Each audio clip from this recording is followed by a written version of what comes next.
방송에서 제공하는 부동산 정보는 투자 판단에 대한 조언입니다. 방송에서 제공하는 부동산 물건의 가치, 가격 상승 및 가격 하락에 대해서는 방송사에서 보장하지 않습니다.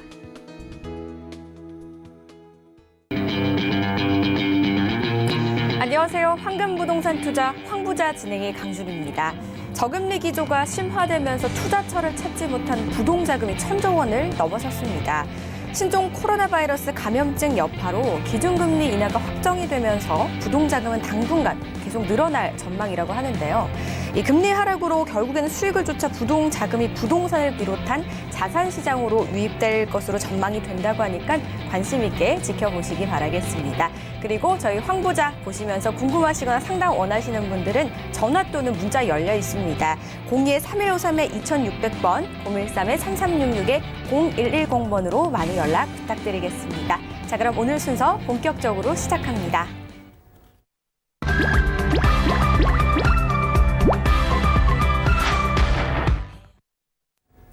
오늘 함께 하실 분 바로 만나보셔야겠죠? 황스인베스트의 박세준 팀장 자리하셨습니다. 안녕하세요, 팀장님.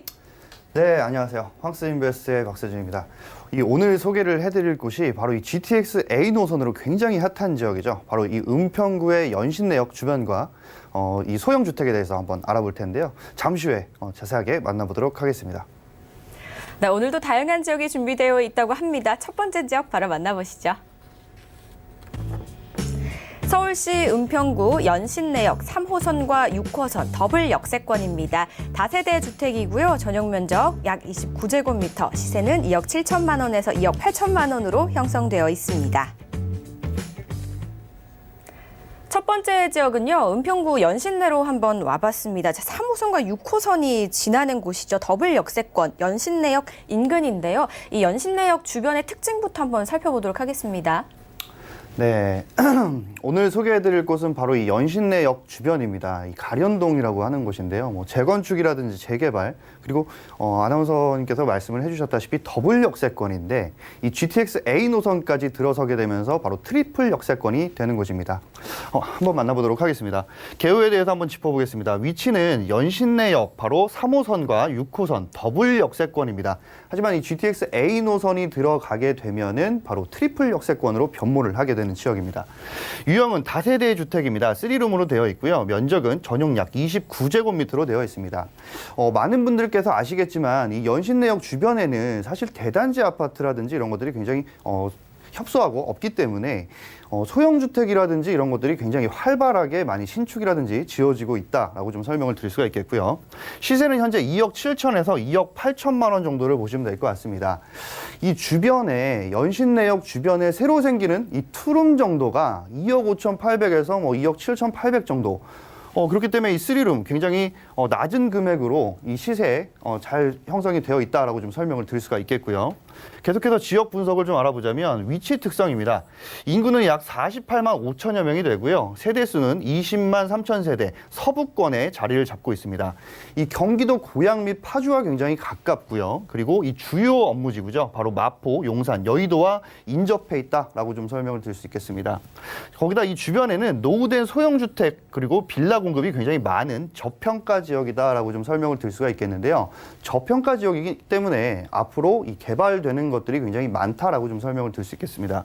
접근성 같은 경우도 현재 이 지하철 및 대중교통을 이용을 해서 서울 주요 업무단지 접근성이 굉장히 양호하다라고 좀 설명을 드릴 수 있겠는데요. 현재 이 3호선이라든지 6호선 더블 역세권을 갖고 있기 때문에 이 연신내역 자체적으로 이 접근성이 굉장히 뛰어나다라고 좀 설명을 드릴 수 있겠습니다. 거기다 이 내부 순환로를 통해서 주요 업무단지 이동할 수 있는 이 접근성이 굉장히 강점이다라고 좀 설명을 드릴 수 있겠죠. 하지만 이 지하철만 가지고는 이 시민들, 주민들의 이 교통 이용하실 수 있는 게 굉장히 협소하기 때문에 앞으로 이 개발 환경인 바로 GTX 같은 경우가 들어서게 되면 2023년도에 완공이 되게 되면 이 부동산 쪽으로 큰 영향이 비춰질 것으로 보여지고요. 이 생활 편의시설 같은 경우도 현재 이 교통이라든지 메디컬, 금융, 생활 인프라가 굉장히 강점입니다. 아무래도 이 연신내역 주변이다 보니까 굉장히 이 생활 인프라라든지 모든 인프라들이 굉장히 잘 갖춰져 있다라고 좀 설명을 드릴 수가 있겠고요. 자세한 것은 이 입지와 호재에 대해서 잠시 후에 만나보도록 하겠습니다. 사실 은평구 하면 대표적인 저평가 지역 중 하나가 아닐까 싶은데요. 그중에서도 연신내를 저희가 좀 만나보고 있습니다. 더블 역세권이고요. 곧 트리플 역세권까지 갖추게 된다고 합니다. 자세한 입지도 한번 짚어볼게요. 네, 현재 이 연신내역의 입지 분석을 통해서 좀 알아볼 필요성이 있는 것 중에 하나가 바로 이 가련 1동 재개발입니다.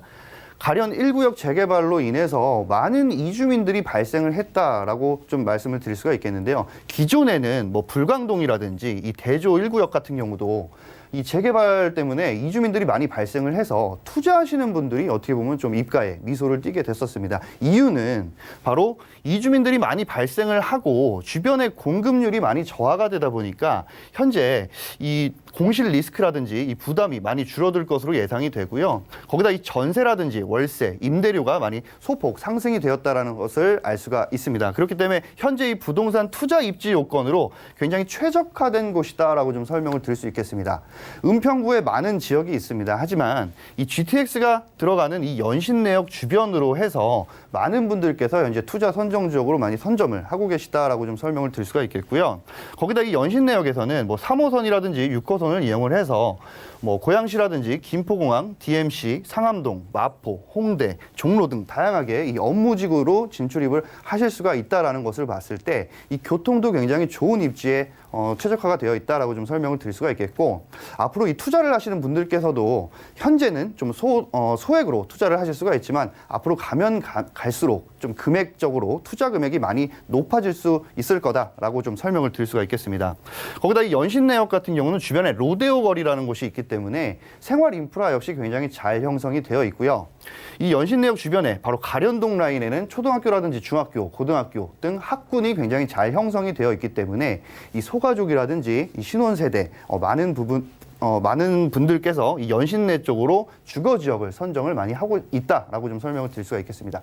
투자를 하시는 분들께서는 현재 저평가가 되어 있지만 앞으로 개발 호재가 굉장히 많은 지역, 바로 이 연신내로 투자 선정 지역으로 이 부동산 입지를 잘 파악하셔서 투자를 해보시면 좋을 것 같습니다.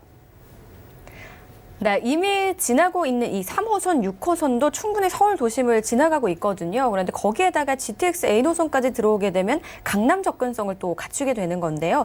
좀 자세하게 좀 알아봐야 될 것 같아요. 어떤 호재들이 있는지 한번 분석해보죠. 네, 호재도 호재지만요. 현재 이 은평구 연신내역 주변에 바로 1인 가구 비율이 굉장히 상승을 하고 있다는 것을 좀 알 수가 있습니다. 현재 이 자치구별 1인 가구 비율에 대해서 좀 제가 자료를 들고 나와봤는데요. 현재 뭐 1위부터 25위 많은 이 자치구들이 있는데 이 자치구에서 뭐 은평구가 19위이기 때문에 뭐 안 좋다라는 것이 아니라 많은 이 자치구의 1인 가구 비율이 굉장히 높아지고 있다는 것입니다. 앞서 설명을 드린 대로 이 연신내역 주변에는 바로 이 소형주택이라든지 1인 가구, 2인 가구 분들이 많이 주거 지역으로 선점을 하고 계시다라는 것이죠. 자, 그렇게 되면 이 1인 가구의 비율 상승세 꼭 짚어보실 필요가 있고요. 앞으로 가면 갈수록 이 꾸준한 상승세를 기록을 하고 있다는 것을 좀 참고하실 필요가 있다라고 좀 설명을 드릴 수가 있겠습니다. 자, 계속해서 호재를 좀 만나보자면 바로 GTX A 노선이죠. 현재 GTX A 노선이 바로 연신내 구간의 착공에 돌입을 했다라는 내용입니다. 현재 이 연신내역 같은 경우는 현재 3호선이라든지 6호선을 통해서 3호선인 경우는 이 연신내역에서 바로 이 종로 라인으로 10분대 주파를 하실 수가 있고요. 6호선 같은 경우도 DMC라든지 상암까지 약 10분대로 주파를 하실 수가 있죠. 하지만 여기에 추가적으로 바로 이 GTX A 노선이 들어가게 되면 이 강남까지 현재는 뭐 1시간 이상이 걸린다라고 합니다. 하지만 이 GTX A 노선이 들어서면서 바로 강남 삼성역까지 바로 10분대에 주파를 하실 수 있는 굉장히 큰 호재다라고 좀 설명을 드릴 수가 있겠습니다. 계속해서 이 GTX A 노선에 대해서 구간 착공에 대해서 좀 알아보자면 사업 현황 굉장히 큰 금액 2조 9천억 정도가 들어가는 사업이고요. 이곳에 공사 기간은 2023년 12월까지 계획이 되어 있고 개통은 2024년 초에 개통이 이루어진다라고 합니다. 현재 이 GTX A 노선 개발 후 전망을 좀 보시면 많은 주변에 개발이라든지 이런 것들이 있겠지만 사실 제일 중요한 거죠. 신축을 지을 수 있는 부지 자체가 굉장히 한정적이기 때문에 나중에 이 연신내역 주변에 거래가가 활발해질 것으로 예상을 해볼 수 있다는 것입니다.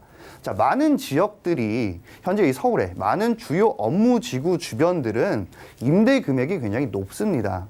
아무래도 현재 내가 아파트라든지 이 실거주를 하기 위해서 매매를 했을 때 대출 금액이 뭐 40% 내지 50%밖에 안 되기 때문에 전세라든지 뭐 전세 대출이라든지 이런 것들이 훨씬 더 대출 퍼센테이지가 높다라는 것입니다. 그렇기 때문에 전세라든지 월세 금액이 오히려 더 호황을 누리고 호가를 기록을 하고 있다라는 것입니다. 자, 그렇기 때문에 이 주변 거래가라든지 부동산 쪽으로 굉장히 활발해질 것으로 예상을 해볼 수가 있겠습니다. 자, 두 번째로는 바로 서부경전철입니다. 현재 이 서부선 같은 경우는 세절역에서 시작을 해서 신촌, 여의도를 지나서 서울대 입구까지 총 16.15km 연결을 하는 사업인데요. 현재 뭐 많은 국회의원들이 예비 후보들이 이 강북 횡단선 서부경전철 조기 착공 공약을 발표를 했었습니다. 현재 뭐 앞으로 이 선거도 다가오기 때문에 많은 국회의원분들께서도 현재 이 선거 공약으로 내세우는 것 중에 하나인데요. 현재 이 서부경전철 완공이 될 경우에 현재는 이 세전역에서 서울대 입구까지는 뭐 한 50분 정도가 걸린다고 합니다. 하지만 이 주요 업무지구의 직주 근접성은 높아지게 되고요. 통행 시간은 반으로 줄 것이고 교통 편의를 증진시킬 것으로 기대를 해볼 수가 있고 이 주변의 부동산 매매 금액 및 감정가가 많이 오를 것으로 전망을 해볼 수가 있겠습니다. 세 번째로는 이 신분당선 서북부선입니다. 바로 이 4월 중순 신분당선 서북부 연장에 예비 타당성 발표 임박이 되어 있다라고 좀 보실 수가 있겠는데요. 다음 달이죠. 예비 타당성 발표가 된다라고 하는데 물론 실패를 한다고 해도 많은 분들이 지금 서명운동이라든지 이런 것들을 하고 있기 때문에 앞으로 좀 잘 될 수 있도록 좀 하고 있다라고 좀 보실 수가 있겠고요. 현재 이 교통은 부동산에서 굉장히 중요한 요소다라고 좀 설명을 드릴 수가 있겠고요. 강 남쪽과 북쪽의 이 도심을 통과하는 노선까지 갖춰진다라고 하면 현재 이 은평구 자체의 부동산 가치는 더욱더 업그레이드 될 것으로 좀 볼 수가 있겠습니다. 많은 분들께서 이 서부경전철이라든지 신분당선 서북부 연장선을 촉구 서명을 진행을 했다라고 합니다. 뭐 사진에 보시는 바와 같이 은평구 구청장과 뭐 서울시장과 같이 이렇게 사진을 찍은 모습인데요. 현재는 이 통일로 및 수색로드 간선도로의 교통 정체로 인해서 주민들이 얼마나 불편하고 심각한지 보여주는 현상인데 현재 많은 당의원들이 공약으로 추진을 한다라는 내용이고요.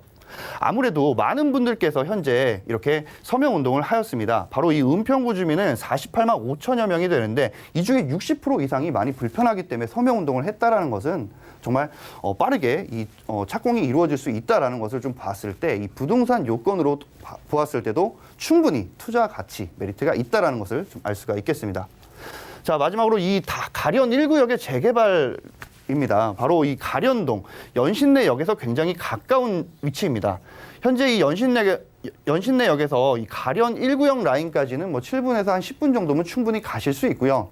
오늘 제가 알아본 이 주변 시세 자체도 가련동입니다. 자, 그렇기 때문에 이 주변에 재건축 재개발로 인해서 이 탄력받은 은평구 가련동이다라고 좀 설명을 드릴 수가 있겠는데요. 뭐 많은 내용들이 있습니다. 현재 뭐 연신내역을 이용을 하고 GTX까지 들어서게 되면 연신내역의 주변으로 많은 이 지역들이 수혜를 좀 받을 수 있을 것이다라고 좀 설명을 드릴 수가 있겠고요.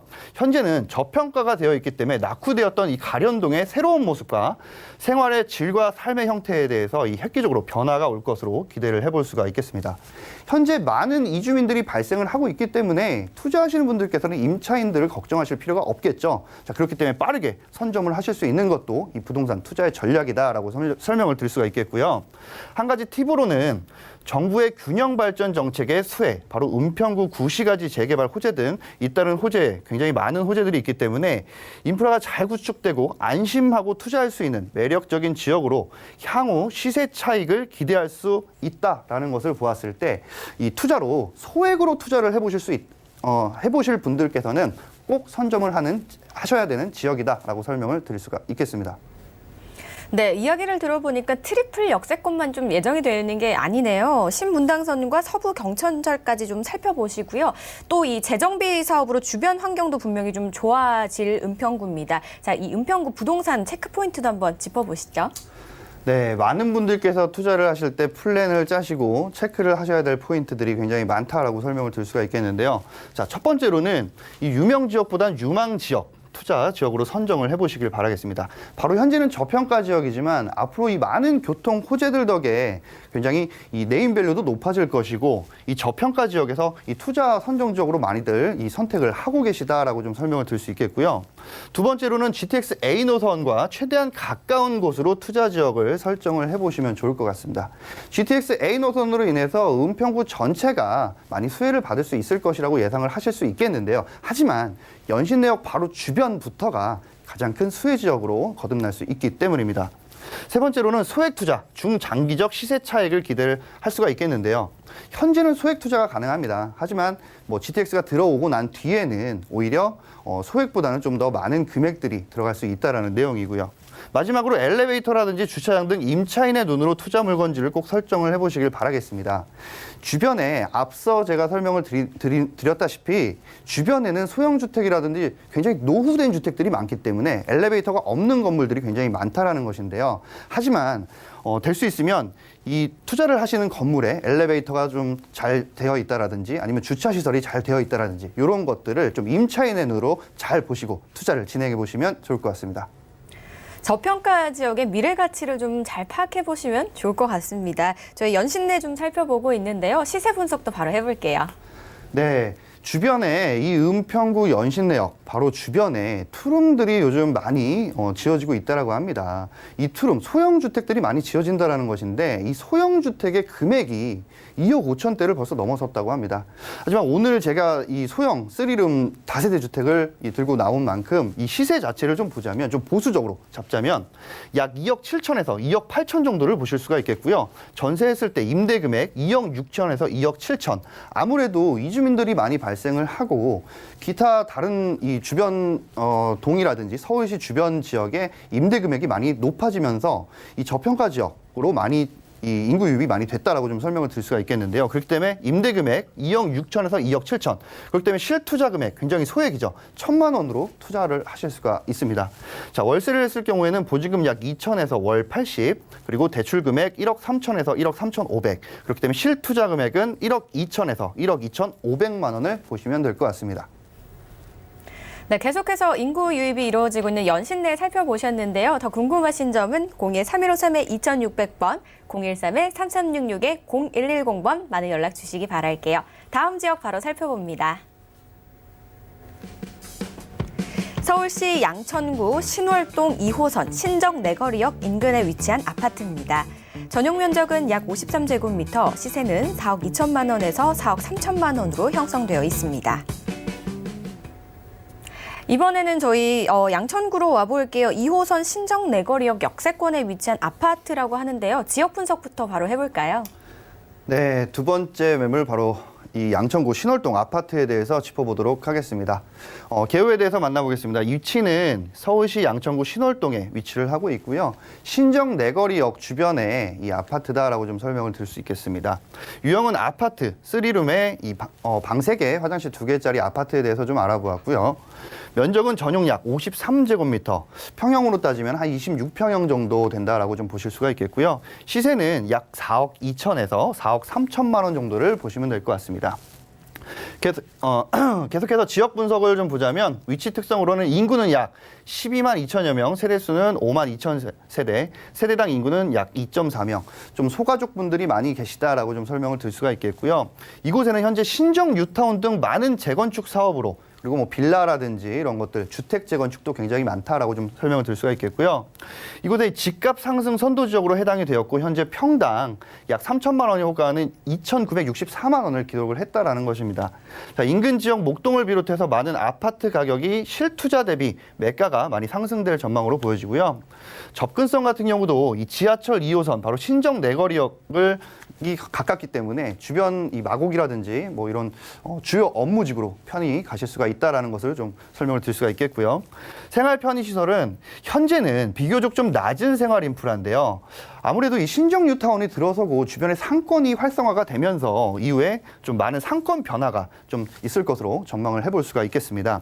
현재 개발 환경 같은 경우는 이 신월동 라인이기 때문에 이 신월동 자체에는 아무래도 지하철이라든지 이런 것들이 없습니다. 하지만 앞으로 지어질 또 교통 호재들이 굉장히 많다라고 설명을 드릴 수가 있겠는데요. 잠시 후에 입지와 호재에 대해서 알아보도록 하겠습니다. 신월동이긴 하지만 목동 생활권으로 좀 볼 수 있을 것 같아서 목동을 생각하시는 분들에게는 굉장히 좀 좋은 정보가 아닐까 싶어요. 더 자세한 입지를 또 알아보긴 해야겠죠. 네.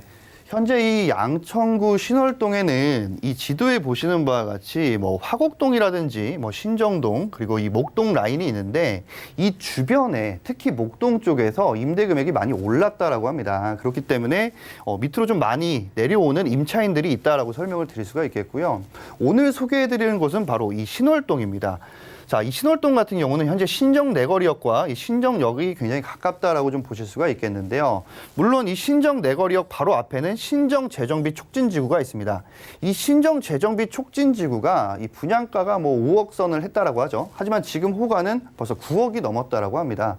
평균적인 금액이 이렇게 많이 호가를 했는데 많이 오르다 보니까 나중에 이쪽으로 투자를 하시는 분들께서 이 투자를 하는 곳에 임차를 하는 분들은 금액 자체가 굉장히 높기 때문에 이 주변으로 많이들 알아보시게 된다라는 것이죠. 자, 그렇게 됐을 경우에 아무래도 이 신정 뉴타운 자체보다는 이 주변으로 소액으로 투자를 할 수 있다라고 하면 당연히 소액으로 투자를 하셔서 임차인을 좀 잘 맞추신 다음에 이후에 개발 호재가 같이 맞춰지는 시기에 매도를 하시면 굉장히 좋다라고 설명을 드릴 수가 있겠고요. 이 신월동 같은 경우는 신월 IC를 통해서 바로 이 주요 업무지구인 여의도라든지 영등포, 홍대 쪽으로도 굉장히 편리하게 가실 수가 있고요. 많은 분들께서 현재 이 마곡지구 역시 임대 금액이 굉장히 비싸기 때문에 이 화곡이라든지 신정동 그리고 이 신월동 라인으로 많이 유입이 되고 있다라고 좀 설명을 드릴 수가 있겠습니다.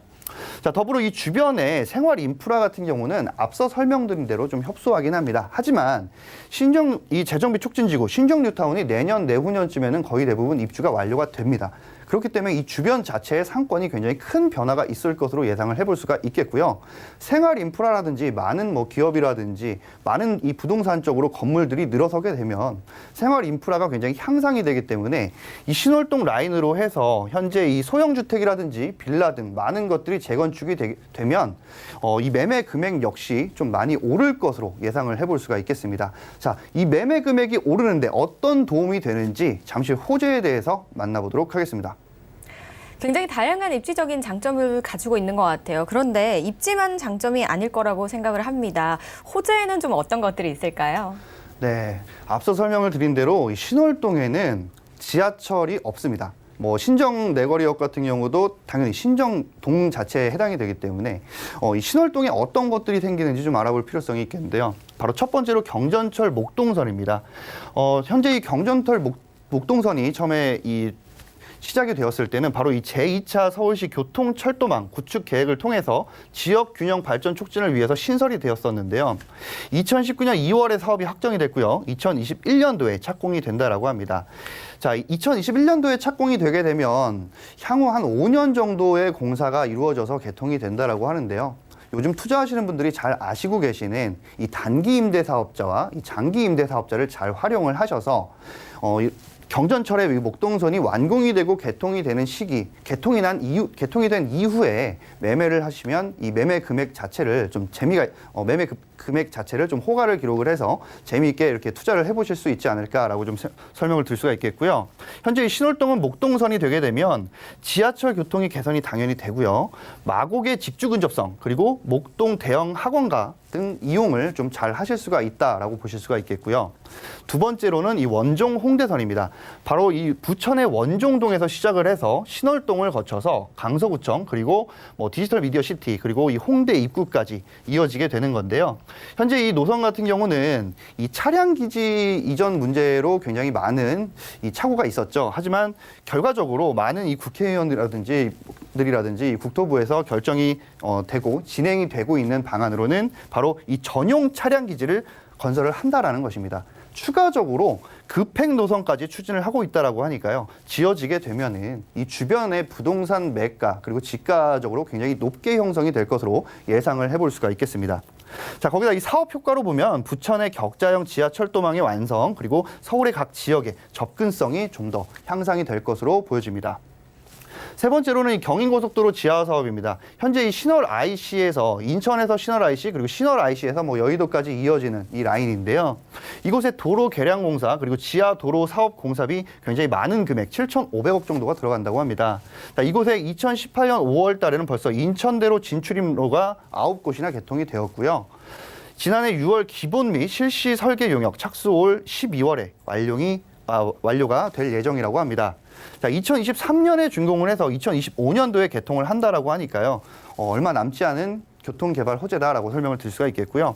현재는 이 통행 속도가 평균 시속 44km에서 90km로 증가를 한다라고 합니다. 자, 그렇게 되면 어떤 변화가 생기게 되냐면 바로 이 통행 시간이라든지 연료비 절감 등으로 연간 1,350억 원 정도의 편익이 발생이 된다라고 합니다.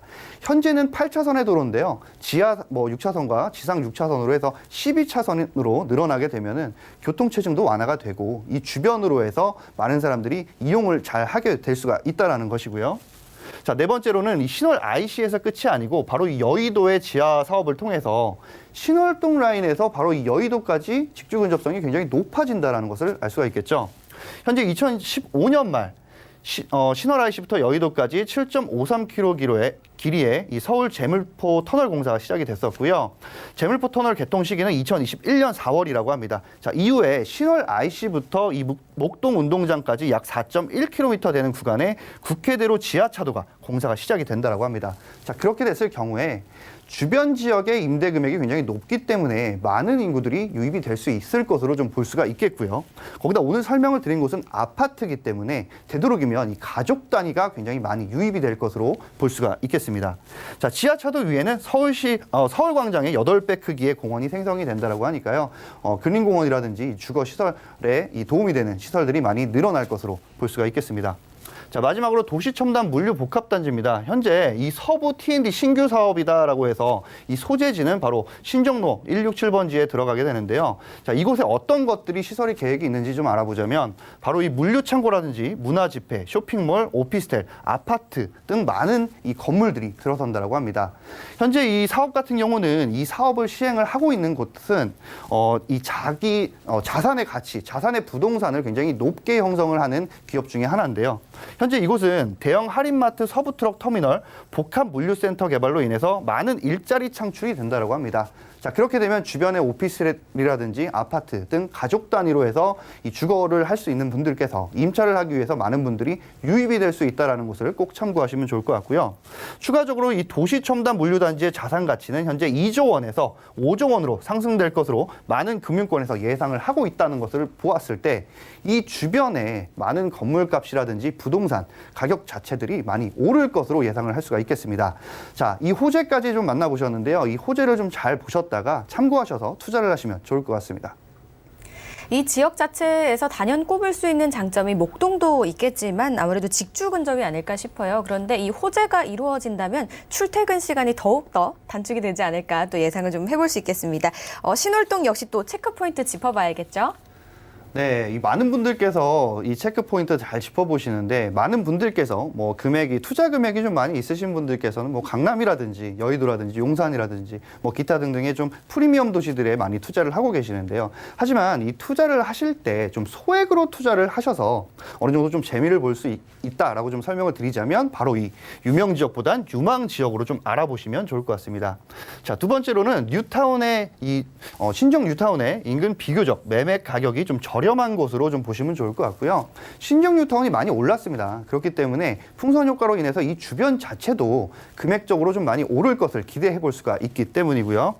세 번째로는 이 지역 특성상 앞으로 이 교통 호재가 많은 지역으로 잘 선별을 해보시면 좋을 것 같습니다. 자, 마지막으로 이 깡통 전세라든지 일명 무갭 투자 등 위험한 투자는 되도록이면 금물이고 안 하시는 게 좋을 것 같고요. 체크 포인트 잘 짚어보셔서 투자하시는 데 도움이 되셨으면 좋겠습니다. 네, 체크포인트 꼼꼼하게 살펴보시고요. 양천구 신월동의 투자 전략도 한번 만나볼게요. 네, 이 많은 분들께서 어느 정도 금액이 있어서 이 금액 가지고 투자를 해야겠다. 좀 금액이 좀 높아야 내가 얻어들이는 금액이 좀 크지 않을까라고 생각을 하시는데요. 그것보다는 좀 소액으로 좀 안전하게 투자하실 수 있는 것을 좀 방안을 좀 마련을 해보셨으면 어떨까 싶습니다. 자, 이 현재 시세, 신월동 아파트의 현재 시세는 4억 2천에서 4억 3천만 원 정도를 보시면 될 것 같고요. 전세를 했을 때 임대 금액 약 4억 원 정도가 바로 이 전세 금액이다라고 설명을 드릴 수 있겠습니다.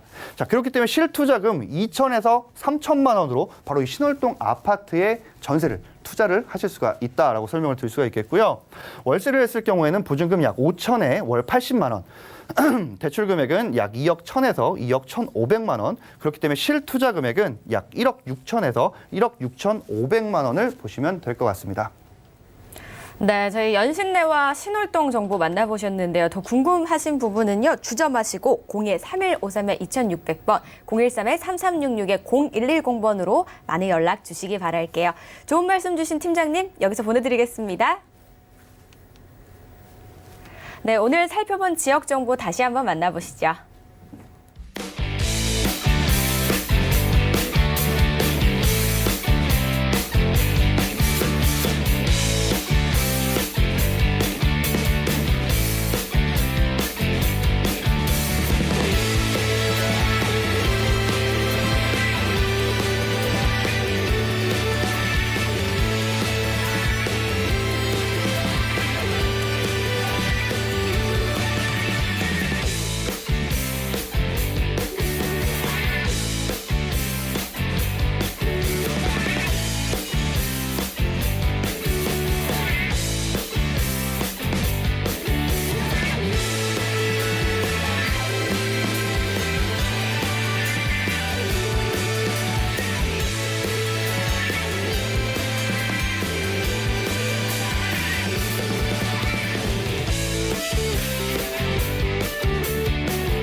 계속해서 도움 주실 전문가 바로 만나볼게요. 황제인베스트의 황진현 대표 자리하셨습니다. 안녕하세요, 대표님.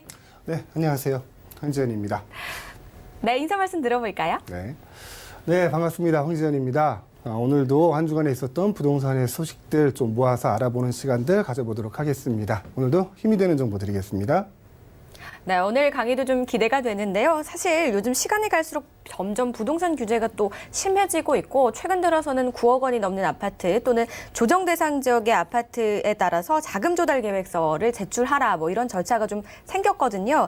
그래서 오늘은 이러한 규제와 앞으로의 전망에 대해서 좀 알려주신다고 들었습니다. 바로 들어볼게요. 네, 그렇습니다. 요즘 뭐 하도 굵직굵직한 뉴스들이 많이 나와서 부동산 문제가 조금 소외되는 경향이 있는데 그 중에서도 아주 큰 뉴스들이 좀 있어요. 그 내용들을 한번 알아보겠습니다. 자, 첫 번째 키워드 보면요. 자, 13일부터 9억 넘는 집 살 때 자금 조달 계획서 그리고 증빙서를 함께 제출을 해야 됩니다. 자세한 내용을 한번 살펴보면요. 이렇게 됩니다. 자, 투기 과열 지구 그리고 조정 대상 지역, 자, 비규제 지역으로 우리는 나눠지지요. 우리나라 전국토가 이렇게 나눠졌습니다. 자, 투기 과열 지구와 조정 대상 지역 내에서는 3억 원 이상의 주택을 거래할 때 무조건 자금 조달 계획서를 제출을 해야 합니다. 이건 의무사항이에요. 자, 비규제 지역에서는 6억 원 이상 주택을 거래할 때 무조건 자금 조달 계획서를 제출을 해야 됩니다. 자세한 내용은 이렇게 되는데요. 자, 조정 대상 지역과 비규제 지역도 집값 따라 자금 조달 계획서를 제출을 해야 됩니다. 지금 말씀드린 대로 조정 지역 내에 포함이 되어 있다면 3억 원이 넘어가는 주택을 거래를 할 때, 그리고 조정 지역 외에 있다면 6억 원이 넘어가는 주택을 거래를 할 때 꼭 자금 조달 계획서를 제출을 해야 합니다. 자, 누구에게 증여 상속 받았는지 적어야 하며 서류 안 내면 과태료 500만 원이 부과됩니다. 자, 이 자금 조달 계획서에 특히 또 9억 원이 넘어가는 그 주택을 거래할 때 이 자금 조달 계획서에 이제 필요한 서류가 총 다 합치면 15종 정도가 될 거예요. 그 대표적으로 뭐 증여나 상속을 받았다고 하면 누구한테 얼마를 증여를 받았고 그걸 신고 납부를 했는 납부 영수증이 있어야 될 거고요. 또 뭐 주식을 팔아서 집값을 내겠다 하면 주식거래 증명서, 뭐 잔고 증명서, 거기다가 뭐 기타 등등 자기 그 소득 금액 증명원 이것도 있을 수 있겠고요. 통장에 이제 잔고 확인서 이런 것도 이런 내용들도 모두 포함해서 총 한 15종 정도의 구비 서류가 들어가게 됩니다. 조정지역 내에서 9억 원 이상의 주택을 거래할 때는요. 그리고 조정 대상 지역인 경기도 구리, 안양, 수원, 의왕 등에서도 계획서 제출 의무가 생기고 제출을 해야 됩니다. 그 대상은 수도권 전역으로 확대된다. 자, 보시면은 이렇게 됩니다. 투기 과열 지구라고 하는 곳은 여기죠. 서울 전 지역이죠. 그리고 경기 과천, 성남시 분당구, 광명, 하남, 대구, 수성구, 세종 이렇게 나와 있고요. 이 지역을 포함해서 그러니까 투기 과열지구를 포함해서 나머지 이제 뭐 화성, 동탄 등등 경기도 내에 있는 그 조정 지역까지 다 포함이 되는 거죠. 이 지역 내에서도 이제 그 자금 조달 계획서를 납부하는 게 의무화된다라는 얘기고요. 자, 정부가 불법적인 주택 거래를 막고자 주택 구입 자금의 출처를 꼼꼼하게 들여다보기 위한 조치다라고 설명을 하고 있습니다. 이 자금 조달 계획서를 제출한 이유가. 근데 이거는 오로지 이제 정부의 입장이죠. 정부의 입장에서 보기 편하게 자금 조달 계획서를 제출해라 이 내용이고 시장의 입장은 좀 다르겠죠. 이거하고 좀 상반된 얘기가 있을 텐데 그건 다음 장에서 한 설명드리고요. 자, 이게 기준이 되는 날짜가 중요할 겁니다. 기준이 되는 날짜는 계약일이에요. 계약일을 기준으로 해서 30일 내로 신고를 해야 됩니다. 자, 일반적으로는 이게 공인중개사를 거쳐서 계약을 하실 때는 공인중개사한테 그 서류를 제출하시면 그 부동산에서 신고를 할 거예요. 신고를 하는데 그렇지 않은 분들은 각 시, 군, 구청에 직접 가서 신고를 하셔야 되고요. 또 인터넷을 통해서도 신청 가능하다니까 꼭 30일 내로 신청을 하시길 바라겠고요. 이런 경우가 있어요. 계약일이 이제 가계약도 있을 수 있지 않습니까? 가계약 날짜가 이 가계약을 할 때 내가 이 물건을 구입을 하겠다, 이 주택을 구입을 하겠다라는 그런 충분한 의지에 담보가 되는 금액이 오고 갔다면 이 가계약일이 기준이 되는 거예요. 계약일이 아니라. 금액이 어느 정도 큰 금액이 오고 갔다면 가계약일이 기준이 됩니다. 이 점 꼭 명심하셔야 돼요. 근데 어느 정도의 금액이다라는 기준은 없어요. 그거는 이제 이거 시군구청에서 판단을 하겠죠. 정부관청에서 판단을 할 거니까 이 날짜 꼭 넘기지 마시고 서류를 제출하시고요. 과태료가 여기 500만 원이라고 돼 있어요. 근데 이 과태료 500만 원은 전체적인 과태료가 아니에요. 다만 서류를 제출하지 않았을 때 나오는 과태료고요. 이게 계속 버티고 서류를 제출 안 하다 보면은 이게 집중 조사 대상이 됩니다. 집중 조사 대상이 된다는 거는 이제 우리나라에서 이제 과태료나 벌금을 매길 수 있는 거의 모든 그 기관이 나를 상대로 조사를 한다는 얘기예요. 경찰이 있을 수 있겠고요. 검찰이 있을 수 있겠고요. 또 국토부도 할 수 있겠죠. 거기다가 이제 국세청까지 나를 집중 조사한다는 얘기입니다. 얘기만 들어도 좀 무시무시하죠. 그러니까 이런 일 겪지 않으시려면 꼭 30일 이내로 자금 조달 계약서와 그 필요한 그 제반 증빙 서류들을 꼭 제출하시기 바랍니다. 이게 13일부터 시행이 됐어요. 13일부터 시행이 되고 그 전에 계약한 거는 소급 적용하지 않습니다. 그러니까 13일 이후로 계약된 내용에 대해서 적용되는 얘기고요. 그리고 아까 말씀드렸다시피 가계약에서 금액이 어느 정도 오고 갔다면 이게 내가 그 주택을 구매하는데 담보하는 마음인지 아닌지 그걸 한번 살펴보셔야 돼요. 대신 기준은 없습니다. 자, 첫 번째 내용을 한번 살펴봤고요. 두 번째 내용은 이렇습니다. 3억 조달 계획 내라는 정부의 들끓는 분만. 아까 같은 내용이죠.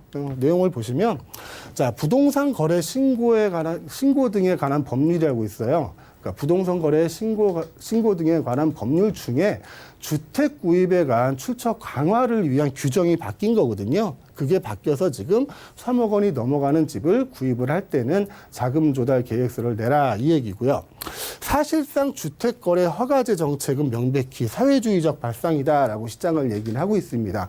아까 얘기한 내용하고 이어지는 얘기인데 거의 주택 거래 허가자라고 보시면 되죠.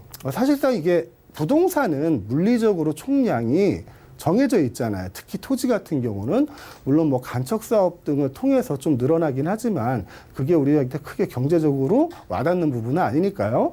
그래서 토지에 대해서 공공성을 강조하는 그런 공개념 제도는 기존부터 실시가 되고 있었습니다.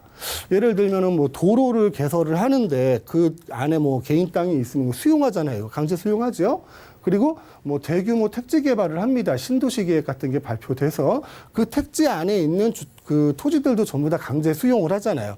그런 수용법에 의해서 현재도 토지에 대해서는 공개념의 그 공공성을 강조한 공개념의 그 개념이 적용이 되는데 이 주택에 대한 내용은 좀 얘기가 달라요. 주택에 대한 얘기는 좀 설명을 한번 해야 될 것 같아요.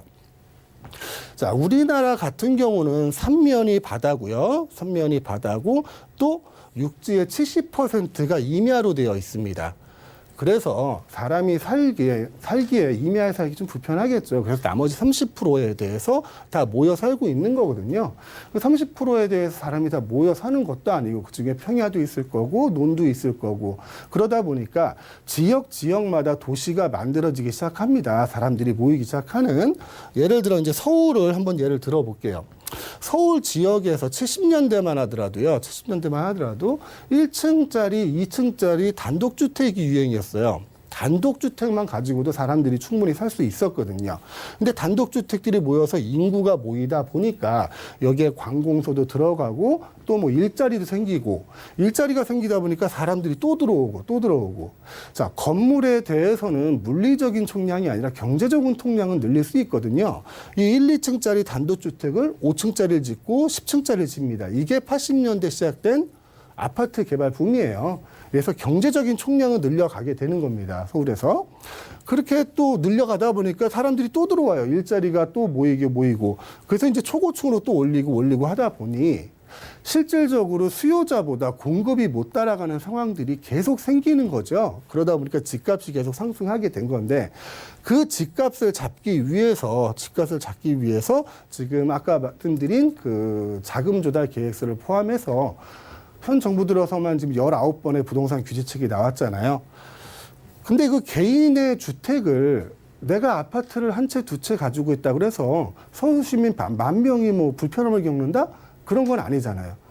그런 건 아닌데 이 주택에 대해서도 공개념, 공공성을 강조하는 이런 규제책은 좀 오바가 아닌가 싶습니다. 이건 좀 개인적인 생각이고요. 다음 내용은 자, 이번 개정안에 따라 가뜩이나 위축된 부동산 수요 심리가 더욱 위축될 것. 뻔한 얘기죠. 이거를 뭐 사자성어로 얘기하면은 이제 명약 관화라고 얘기하잖아요. 제가 한자는 잘 못 써서요. 명약 관화라고 얘기하는데 불을 보듯 뻔하다. 불을 보듯 뻔한 얘기겠죠. 그 수많은 규제 대책이 나왔는데 거기에 더 얹어서 이제 자금 조달 계획서까지 내라고 하니까 내가 내 집을 사는데 그 돈을 어디서 가져올 거냐. 네가 빌렸으면 차용증까지 제출해라. 이자는 어떻게 제출할 거냐. 이런 내용까지 들어오니까요. 그러니까 결국 정부에서 이제 내 집에 있는 숟가락 개수까지 다 알려고 한다. 뭐 이런 얘기들도 나오는 거죠. 다음은 자금 조달 계획 제출. 베네수엘라가 유일하고요. 가장 반시장적인 규제란 얘기를 하고 있습니다. 자, 자금 조달 계획을 제출하는 나라가 기존에 있었어요. 베네수엘라가 하나 있고요. 이제 우리나라가 시행하니까 전 세계에서 이제 2개 나라에서 시행을 하게 되네요. 2개 이국에서. 근데 여기서 베네수엘라가 왜 자금 조달 계획서 제출을 의무화했는지 그 내용을 좀 알아볼 필요가 있습니다. 자, 베네수엘라는 나라는 남미에 있는 나라죠. 남미에 있는 나라고 거기에는 이제 우고 차베스라는 14년 동안 4선을 한 대통령이 거의 독재를 하다시피 했죠. 독재를 하다시피 했고 이 차베스라는 대통령이 추구했던 정책이 남미의 사회주의 운동이었어요. 사회주의 운동. 이거를 추구했던 사람이 차베스라는 대통령이고요. 그 나라가 베네수엘라입니다. 자, 차베스 대통령이 그거를 추진할 수 있었던 배경, 그 많은 복지 정책이나 나라가 책임져진 살림을 추진할 수 있던 배경은 베네수엘라가 산유국이었습니다. 산유국이고요. 세계 5위 산유국이에요. 그래서 이 석유를 팔아서 그 재원으로 복지 정책을 피고 국가가 통제하는 삶을 살았던 거죠. 그런 나라가 이제 석유 가격이 많이 하락하면서 지금 다 아시다시피 베네수엘라 이제 경제가 거의 파탄 위기에 이르렀지 않습니까? 그건 누구나 다 아는 사실인데 그 정책을 지금 똑같이 하겠다는 이유가 뭔지 좀 궁금하긴 합니다. 자, 두 번째 이슈는 이런 거였고요. 세 번째는 비규제 효과 6개월 전매 가능, 그리고 인천심, 원도심, 분양 경쟁 누가 웃을까, 이런 제목입니다. 자, 이거는 저번 시간에도 제가 한번 말씀드렸던 내용 같아요. 자, 인천 중위매매가 상승률이 대구, 대전, 광주를 웃돌고 있다고 합니다. 자, 작년까지만 해도요. 작년까지만 해도 인천의 중위가 매매 상승률은 1.9%였어요. 1.9%고요. 대구가 한 8% 정도 선 되고, 대전이 14% 정도 되고, 광주가 5% 정도 됐습니다. 근데 최근 3개월 동안 이게 완전히 역전이 돼버려요. 3개월 동안의 통계를 보면 인천 중위권 가격은 12.5%가 올라갔습니다. 12.5%가 올라갔고, 나머지 뭐 대전, 대구, 광주 같은 경우는 2에서 3% 정도를 보고 있는 거죠.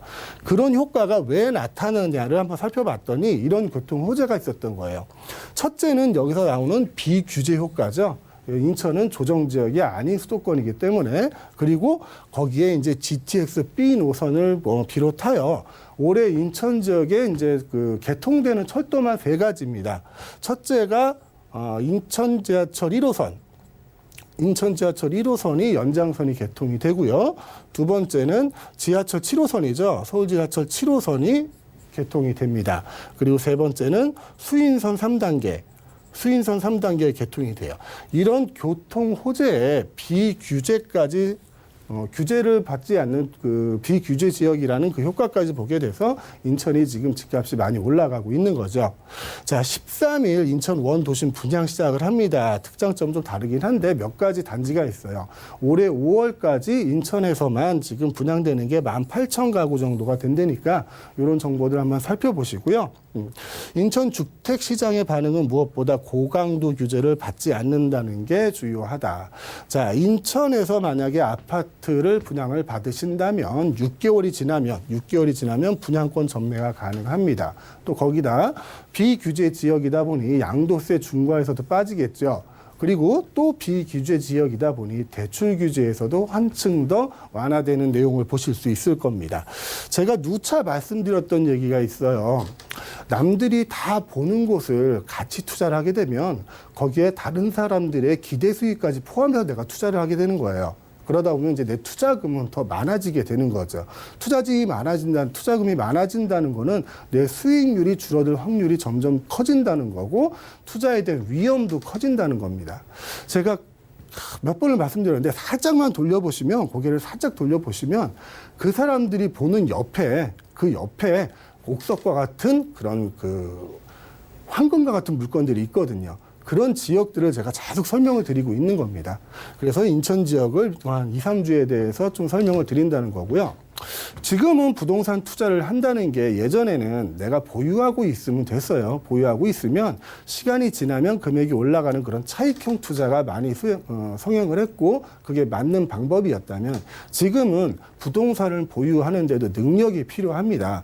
각종 세금을 버텨낼 능력, 그리고 대출 규제로 현금 유동성을 확보해야 될 능력들이 필요한 거거든요. 근데 그런 금액을 월급으로 메꾸기는 힘듭니다. 월급을 메꾸기 힘들고 그 물건 자체에서 이제 수익성이 나와야 된다는 거예요. 그래서 이제는 수익형 부동산으로 많은 부동산 투자가 옮겨가고 있다는 거, 그리고 이게 하나의 트렌드가 되는 게 맞다는 걸 다시 한번 설명을 드리고 싶습니다. 자, 오늘의 이슈는 여기까지입니다. 네, 다양한 이슈 체크 저희가 잘 들어봤습니다. 그런데요, 저희는요, 또 이슈뿐만 아니라 상담 접수도 역시 받고 있습니다. 방송 보시다가 궁금하신 점은 전화 또는 문자 주시기 바랄게요. 02-3153-2600번, 013-3366-0110번 활짝 열려 있습니다. 저희 사연 화면을 통해 바로 만나보시죠. 코로나 사태로 우리나라뿐만 아니라 전 세계적으로 경제가 어려워지고 있다는 소식을 계속해서 접하다 보니 투자에 더욱 어려움을 겪고 있습니다. 지금 시점에서 부동산을 매수하는 게 좋을지, 조금 지켜보는 것이 좋을지 궁금합니다. 대표님의 생각은 어떠신가요? 라고 남겨주셨습니다. 요즘 모두들 좀 걱정하고 고민하는 부분이 아닐까 싶어요. 대표님 좀 이 흐름 어떻게 좀 보고 계실까요? 예, 좀 많이 어려운 얘기고요. 그리고 얘기하자면 굉장히 길어지는 얘기입니다. 그래서 이제 일반적인 얘기를 좀 드려야 될 것 같은데, 기본적으로 경제가 어려워지고 경기가 침체되고 지금같이 뭐 코로나 같은 예상치 못했던 사태들이 벌어지면 기본적으로 매수자가 우위에 서는 시장이 형성이 됩니다. 매수자가 우위에 쓴다는 거는 물건의 가격을, 그러니까 매도자는 많은데 매수자가 적어서 물건의 가격을 매수자가 정한다는 거죠. 그런 시장이 형성이 되는데, 아까 말씀드렸던 특별한 지역들은 아직도 매도자 우위의 시장들이 형성되고 있는 거거든요. 그러니까 지역 따라 좀 다를 거예요. 지역 따라 좀 다르니까 어느 지역에 어느 물건을 투자하냐, 거기에 대해서 매도가 우위냐 매수가 우위냐, 지금이 매수할 타이밍이냐, 이런 거는 지역마다 물건마다 조금씩 다를 것 같아요. 하지만 전체적으로 봤을 때 전체적인 지금 경기 하강의 시국은 매수자 우위에 있는 시장이 맞습니다. 그래서 남들이 힘들어할 때, 모두다고 힘들다고 할 때, 그때 더 가격이 싸질 거 아니에요. 부동산 가격이. 특히 지금 다주택자들은 양도세 중과를 피하기 위해서, 그리고 보유세를 낮추기 위해서 지금 매도를 많이 하고 있으니까, 뉴스 보시면 뭐 강남권 같은 경우는 지금 뭐 몇 억씩 떨어졌다고 얘기를 하잖아요. 그래서 현금을 보유할 수 있는 능력, 그리고 유지할 수 있는 능력이 된다고 하면, 즉 현금 유동성이 있다고 전제를 하고, 지금은 매수자가 유리한 시장임이 확실합니다. 그래서 지금 질문 주신 분도 만약에 현금 유동성이 확보가 된다고 하면 지금은 매수하는 타이밍이 맞다고 생각이 듭니다. 이상입니다. 네, 좋지 않은 상황이긴 하지만 틈새 시장이 있을 수도 있겠다라는 생각이 들었습니다. 잘 참고해 보시고요. 오늘 황진현 대표와 함께 다양한 이야기 나눠봤습니다. 좋은 말씀 주신 대표님 고맙습니다. 저희 방송에서 제공하는 정보는 해당 부동산에 대한 조언일 뿐 가치의 수익률을 보장하지 않는다는 점 기억해 주시기 바라겠습니다. 저희가 준비한 소식은 여기까지입니다. 시청해주신 여러분 고맙습니다.